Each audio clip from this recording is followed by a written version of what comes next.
ആ കുഞ്ഞാപ്പൂന്റെ ഫ്ലൈറ്റ് ഇറങ്ങി പോവല്ലേ? ഇപ്പോഴാണ്ട് പാഞ്ഞിട്ട് കാര്യമില്ല. ലഗേജ് ഒക്കെ കിട്ടണമെങ്കിൽ 1.5 മണിക്കൂർ എടുക്കും. വണ്ടി കയറി നേരെ മന്തിക്കട കേട്ടോ. എന്റെ കീസ പൈസ ഉണ്ടോ? ഓനെ നമ്മളെ മിസ് ചെയ്യണോണ്ടോന്നല്ല ഇപ്പൊ ഇതിനെ വിളിച്ചത്. നമ്മളെ ഓസിന് വണ്ടി പോരാന്ന് വിചാരിച്ചിട്ടാണ്. അത് ശരിയാ, ഓന്റെ പഴയ സ്വഭാവം വെച്ച് 5 പൈസ ഇറങ്ങൂല. ഷൂവും പൊളിഞ്ഞ് ഇത് നേരെ നടന്നില്ലെങ്കിൽ പെരക്കെത്തി. ഇതിന് നല്ല ടാക്സി വിളിച്ചു പോയി. അതൊന്നും വേണ്ട, കായ്ച്ചലവാ. ഞാൻ മാത്രല്ലല്ലേ, ഇയാൾക്കും അവസ്ഥ. എവിടെയാണ് ചങ്ങായിമാര്? 1.5 മണിക്കൂറായി കാത്തിക്കണേ. ഇങ്ങനെയാണെങ്കിൽ വേരണ്ടില്ലേ വണ്ടി മേല്? എനിക്കടെ പോയിക്കൂടേനോ? ഞങ്ങൾ അന്നെ തെരഞ്ഞെടുക്കണേ ഇതരെ. അതിനകത്തൊന്നും വൈകില്ല.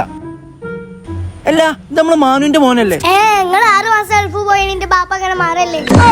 പിന്നെ നല്ല വിശപ്പുണ്ട്, നമുക്ക് എന്തെങ്കിലും കഴിച്ചാലോ?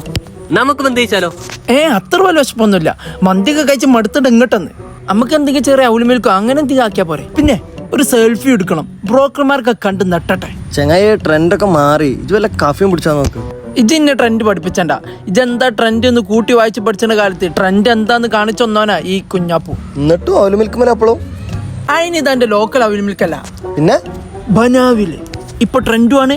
അവിടുത്തെ ആംബിയൻസ് സെറ്റാണ്. അതിനിപ്പോ കിട്ടുക എവിടെയും പോണ്ട. എയർപോർട്ടിൽ നിന്ന് കീപ്പെട്ട് ഇറങ്ങിയ നമ്മളെ കൊണ്ടോട്ടെങ്ങാടിയിലോട്ട് ഇപ്പൊ ബനാവില്.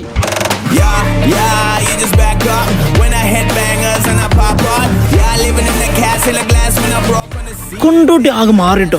ജുഡിയോ, ബനാവില്, ഇനി നെക്സ്റ്റ് വരുന്നുണ്ട്. നല്ലതൊക്കെ വരട്ടെ. എയർപോർട്ടിൽ നിന്ന് വരുന്ന കസ്റ്റമർക്ക് സ്പെഷ്യൽ ഡിസ്കൗണ്ട് ഉണ്ട് കേട്ടോ. എന്നാലേ അത് ഓലോട് പറയണ്ട, ആ പൈസ കൂടി പാർസൽ എടുത്തോളി. അപ്പൊ പ്രവാസികൾക്ക് ഫ്ലൈറ്റ് ഇറങ്ങിയ ബോർഡിംഗ് പാസ് ആയിട്ട് നേരെ കേട്ട് കൊണ്ടോട്ടി ബനാവിലേക്ക് ഫാമിലി ആയിട്ട് വന്നോളി. 50% ഓഫറാണ് നിങ്ങൾക്ക് വേണ്ടി പ്രഖ്യാപിച്ചത്.